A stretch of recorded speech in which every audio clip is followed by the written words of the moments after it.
value. Calorific value. Today's topic is calorific value. तो heat of formation हो गया, heat of reaction हो गया, हीट ऑफ कंबस्टन हो गया, ठीक है। हीट ऑफ कंबस्टन क्या होता है? अमाउंट ऑफ हीट रिलीज्ड, ठीक है, when 1 mole of substance, amount of energy released when 1 mole of substance is burned in excess of air, that is called the heat of combustion, and that's represented by delta Hc, ठीक है। या enthalpy of combustion बोलो या heat of combustion बोलो, एक ही बात है। Now the topic is calorific value. Now what is the calorific value? ठीक है, you have learned about this in class 10th, and nowadays it is also taught in primary school, मतलब primary level, class 6 class 7 students. Now calorific value, actually it is nothing, it is simply a parameter.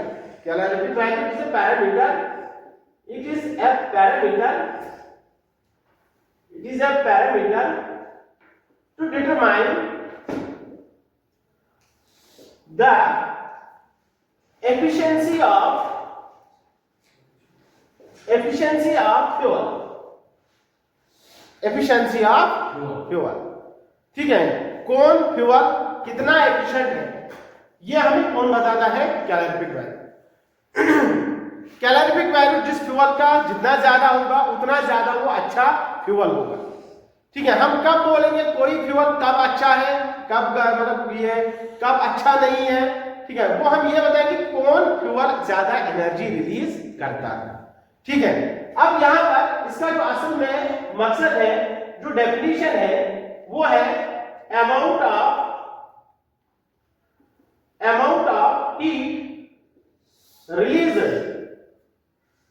Calorific value is the amount of heat released by 1 gram of fuel.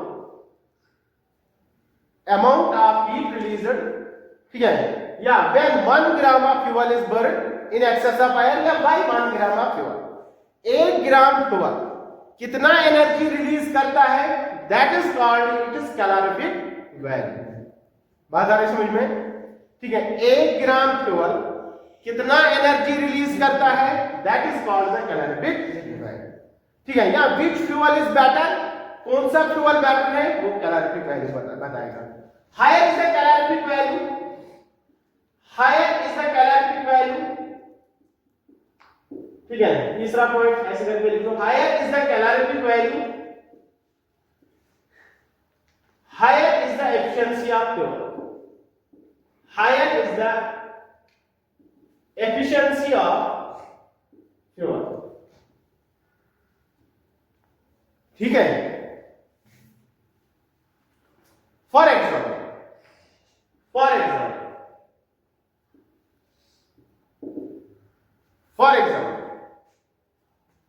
if delta Hc of, यानी heat of combustion या enthalpy of combustion of butane is -3000 kilojoule पर मोल या kilo calorie पर मोल, and delta Hc of methane is -900 kilojoule per mole, then which fuel is better? ये बता रहे हैं अगर enthalpy of combustion of butane इतना है और एंथैल्पी ऑफ कंबस्टन मीथेन का इतना है। What is enthalpy of combustion? Amount of heat released by 1 mole of substance, ठीक है। enthalpy of combustion is amount of heat released by 1 mole of substance, यानी कि delta Hc is nothing, it's the 1 mole of substance। तो यहां पर मैं solution में ऐसे बताऊंगा, ठीक है। अब यहां पर देखो बेटा, एक बात यहां पर ब्यूटेन जो है, ब्यूटेन का क्या होता है मॉलिक्यूलर फार्मूला, ठीक है। यहां पर 1 mole of butane, 1 mole of butane released minus 3000 kilojoule of energy, butane का मॉलिक्यूलर फार्मूला क्या है बेटा? 1 mole of butane C4H10 gives -3000 kilojoule of energy. Similarly इसने बोला 1 mole of methane CH4 gives कितना बेटा? -900 किलोजूल ऑफ एनर्जी। ये तो है पर मोल का मतलब यही होता है, 1 मोल 3000 दे रहा है, 1 मोल 900 दे रहा है। अब हमें बता रहा है कि मतलब, लेकिन हमने क्या बोला? कैलोरीफिक वैल्यू क्या होता है? Amount of heat released by 1 ग्राम। लेकिन यहां पर ये क्या दे रहा है क्वेश्चन में? 1 मोल। तो इसको आप मोलर मास से डिवाइड कर लो या ऐसे कर लेंगे तो 1 मोल यहां पर लिखो। देखो 1 मोल C4H10 इक्वल्स टू कितना होगा? 1 mole C4H10 that is equals to molar mass. इसका मोलर मास कितना होगा? कार्बन 4 हो गया 12 into 4 प्लस हाइड्रोजन के 10 कितना होगा? 12 चुके 48 प्लस 10 हो गया 58। तो ये 58 ग्राम होता है। मोलर मास क्या होता है? ग्राम पर मोल। मोलर मास क्या होता है? मतलब फॉर एग्जांपल अगर इसका मोलर मास कितना होगा? C4H10 का हम क्या लिखेंगे? 58 ग्राम पर मोल, यानी कि 1 मोल में 58 ग्राम है। ठीक है, तो 1 मोल में 58 ग्राम है। 1 मोल C4H10 इक्वल्स टू 58 ग्राम। ठीक बेटा। इसी तरह से 1 मोल मीथेन CH4 कितना होगा? 12 प्लस 4 हो गया 16, तो 16 ग्राम। ठीक है, तो फ्रॉम दिस इक्वेशन आप यहां पर लिखो 1 मोल ब्यूटेन कितना एनर्जी दे रहा है? 3000। तो क्या मैं यहां पर इसको मैं थोड़ा आगे रहो, फिर इसके बाद लिखते हैं इसको। ठीक है, फिर से आपको लिखना है। तो 1 मोल ऑफ ब्यूटेन गिव्स इतना एनर्जी। क्या मैं यहां पर लिख सकता हूं 58 gram of butane C4H10 equals to -3000 kilojoule? लिख सकते हैं। 1 मोल इतना दे रहा है, 1 मोल में कितने ग्राम? 58 ग्राम। तो 58 ग्राम इतना दे रहा है, तो 1 ग्राम कितना देगा? Therefore 1 gram of C4H10 gives -3000 kilojoule divided by, kilojoule को आप हटा दो अभी, डिवाइडेड बाय 58। तो -3000 divided by 58 that is equals to जो भी है आप 60 मान लो। ये 58 को आप 60 अप्रोक्सीमेट मान के चलते हैं, यहां पर कैलकुलेशन के लिए आसान हो जाएगा। 60 मान के चलो, 0 0 कैंसल, 6 5 30, 6 5 30, 6 0 0, तो हो गया -50 जूल किलोजूल एनर्जी। ठीक है बेटा, हो गया कि नहीं हो गया? -50 किलोजूल। तो 1 gram of butane gives -50 kilojoule of energy. Now we will find 1 mole of methane, sorry 1 mole of methane.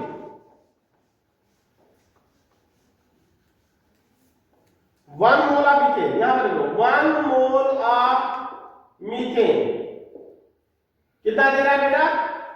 -900 kilojoule of energy.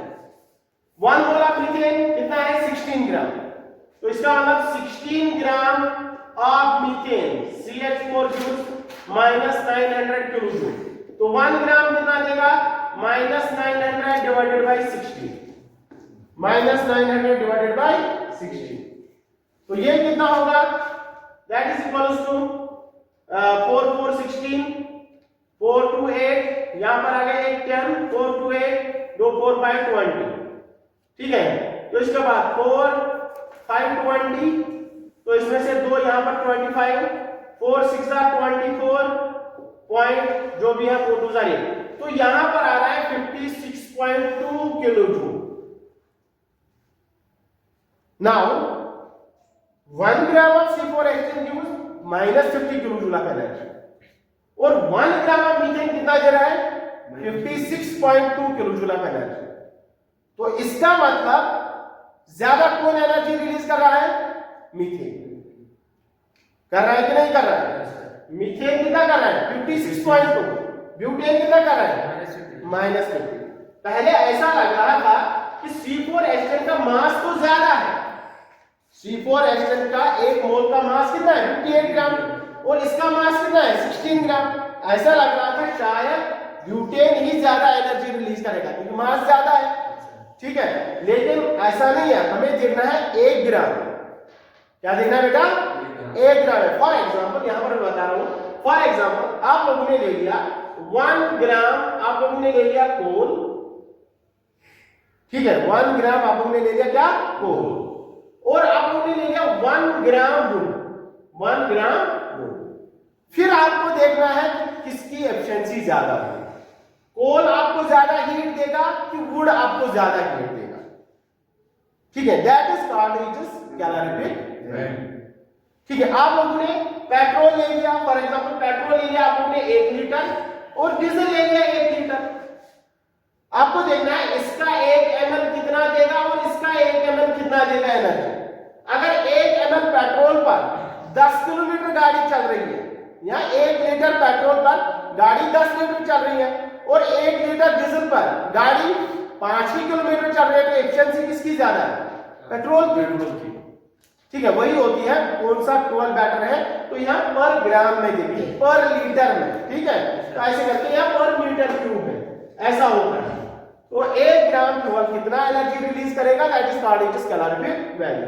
तो इन जनरल अगर मैं बोलूं तो कैलोरीफिक वैल्यू का जो फार्मूला बनेगा, कैलोरीफिक वैल्यू इक्वल्स टू, अब देखो यहां पर ये ऊपर वाला क्या वैल्यू था? डेल्टा Hc था, जो मैंने पहले लिखा delta Hc of butane is this. नीचे क्या लिखा मैंने? मोलर मास लिखा कि नहीं? मोलर मास यहां पर भी लिखा। तो calorific value is nothing it is equals to delta Hc upon molar mass, directly, ठीक है।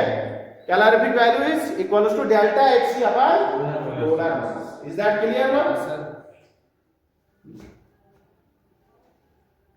That is the definition of calorific value, amount of heat released by 1 gram of fuel, that is delta Hc upon molar mass।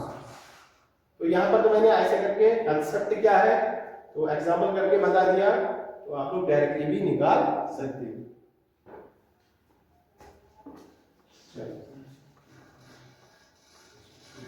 Now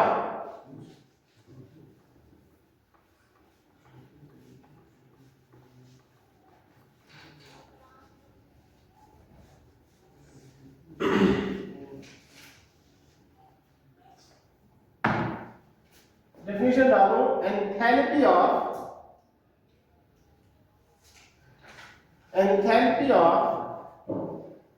phase change, enthalpy of phase change। phase मतलब solid से liquid, liquid से gas, चाहे vapour जो भी है, ठीक है। That is called the phase change. जब होगा जब कोई सबस्टेंस अपना स्टेट चेंज करेगा, that is called the phase change. Solid से लिक्विड, लिक्विड से गैस, ठीक है। फॉर एग्जांपल पहले है enthalpy of fusion, enthalpy of fusion, enthalpy of fusion. Fusion क्या होता है? सॉलिड से लिक्विड बनना या लिक्विड से सॉलिड बनना, that is called fusion. For example ice से वाटर बनना या वाटर से आइस बनना, that is called the enthalpy of fusion. यानी कि लिक्विड से सॉलिड बनना या सॉलिड से लिक्विड बनना, इसको हम बोलते हैं फ्यूजन। क्या बोलते हैं? फ्यूजन, ठीक है। तो इसमें कितनी एनर्जी रिलीज होगी? 1 ग्राम आइस पर 1 मोल आइस को लिक्विड में कन्वर्ट करने के लिए कितना एनर्जी रिलीज होगा? That's called the enthalpy of fusion, ठीक है। तो क्या है enthalpy of fusion? Amount of energy released to convert 1 mole of substance, 1 mole of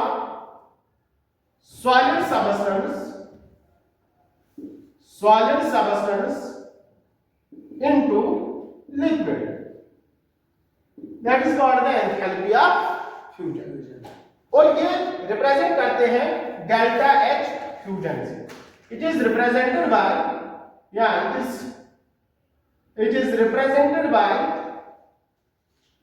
it is represented by delta H fusion, FUS।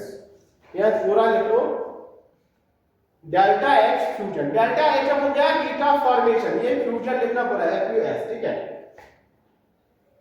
बात आई समझ में बेटा? तो यहां पर अगर फॉर एग्जांपल हमारे पास H2O है लिक्विड स्टेट में, उसको कन्वर्ट करना है H2O सॉलिड स्टेट में यानी आइस में, ठीक है, या सॉलिड को लिक्विड में और H2O यहां पर मैं लिखूंगा आइस यानी सॉलिड इनटू H2O लिक्विड। तो इसको हम बोलते हैं फ्यूजन। क्या बोलते हैं बेटा? फ्यूजन। तो यहां पर जो हीट रिलीज होगी इसकी जो एंथैल्पी ऑफ रिएक्शन होगी उसी को हम बोलते हैं एंथैल्पी ऑफ फ्यूजन। यानी कि इसका जो डेल्टा HR होगा वो होगा डेल्टा H फ्यूजन के बराबर। Simply clear? बात आई समझ में? Next enthalpy of vaporisation.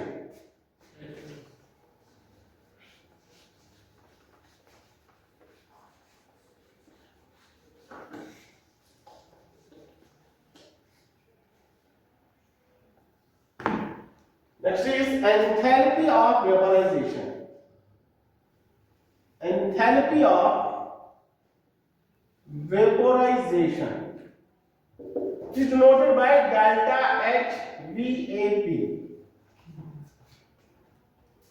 Enthalpy of vaporization, amount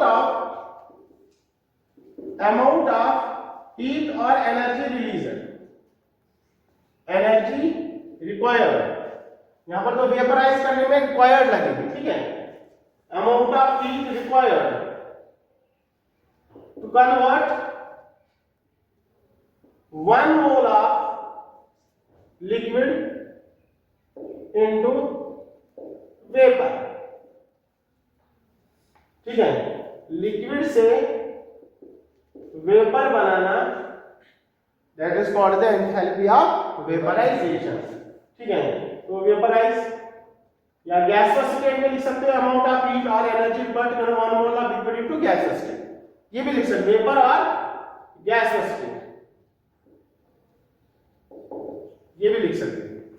तो फॉर एग्जांपल अगर आपके पास H2O लिक्विड है और उसको बनाना है H2O gas, that is called the vaporisation, ठीक है। और यहां पर जो हीट रिलीज होगी डेल्टा HR जो यहां पर इसका रिएक्शन का होगा that is equals to delta H vaporisation, ठीक है बेटा।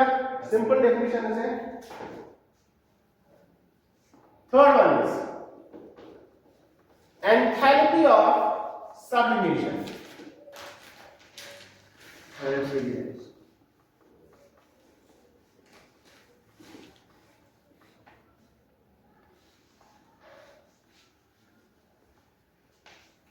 Enthalpy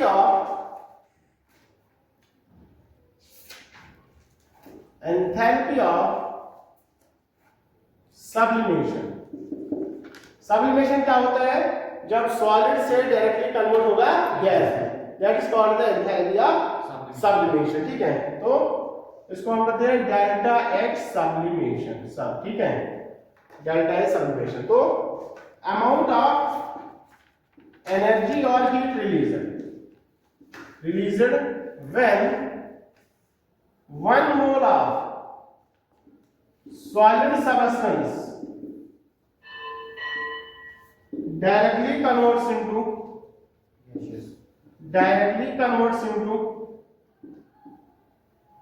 gaseous state, that is called the enthalpy of sublimation। यानी कि H2O आपके पास आइस में है, ठीक है, आप लोगों ने डायरेक्टली इसको किया H2O गैस में, तो इस प्रोसेस को हम बोलते हैं सब्लिमेशन। क्या बोलते हैं बेटा? सब्लिमेशन। बात को समझिए, ये प्रोसेस दरअसल होती तो 3 स्टेप्स में, सॉरी 2 स्टेप्स में, लेकिन जब डायरेक्टली हम कन्वर्ट, फॉर एग्जांपल आपने नैप्थलीन बॉल देखी होगी, नैफ्थलीन डायरेक्टली क्या होता है सॉलिड में गैसेस, लिक्विड तो नहीं बनता उसका, तो उसको हम बोलते हैं सब्लिमेशन। क्या बोलते हैं? सब्लिमेशन। तो यहां पर जो डेल्टा H रिएक्शन होगा that is equals to delta H sublimation. ठीक है, असल में ये प्रोसेस कैसे होगा, पहले H2O आइस किसमें कन्वर्ट होगा, H2O लिक्विड में, ठीक है, फिर H2O लिक्विड में किसमें होगा, H2O गैसेस में। तो इस प्रोसेस को हम बोलते हैं, यहां तो मैंने बोला था इसको हम बोलते हैं फ्यूजन, और इसको हम क्या बोलते हैं, सब या लिक्विड से गैसेस में, इसको क्या बोलेंगे, वेपराइजेशन। और जब ये डायरेक्टली कन्वर्ट होगा तो इसको क्या बोलेंगे हम, सब्लिमेशन। यहां पर कौन सी एनर्जी लगती है, डेल्टा H फ्यूजन, यहां पर कौन सी लगती है, डेल्टा H वेपराइजेशन। क्या मैं ये लिख सकता हूं, डेल्टा H सब्लिमेशन जो होता है वो होता है delta H fusion plus delta H vaporisation. लिख सकते हैं ना, लिख सकते हैं ना। जो इन दोनों में एनर्जी लगी होगी वो डायरेक्टली उतनी एनर्जी के बराबर होगा। ये हेस लॉ जो हम नेक्स्ट क्लास में पढ़ेंगे वो है हेसेस लॉ। हेसेस लॉ यही बोलता है। ठीक है, आगे चलेंगे, हेसेस लॉ डिफाइन कर लेंगे, ये नोट कर लो, नोट दिस।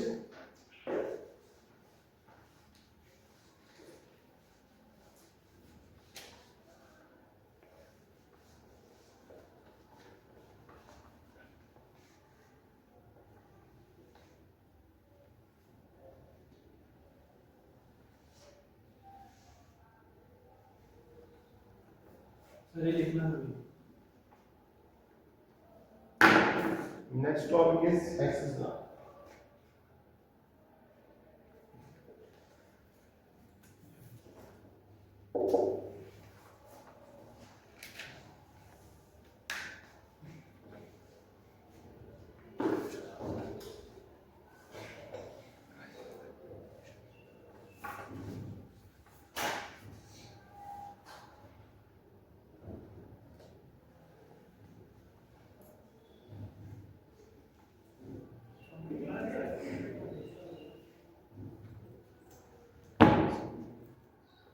Hess's law.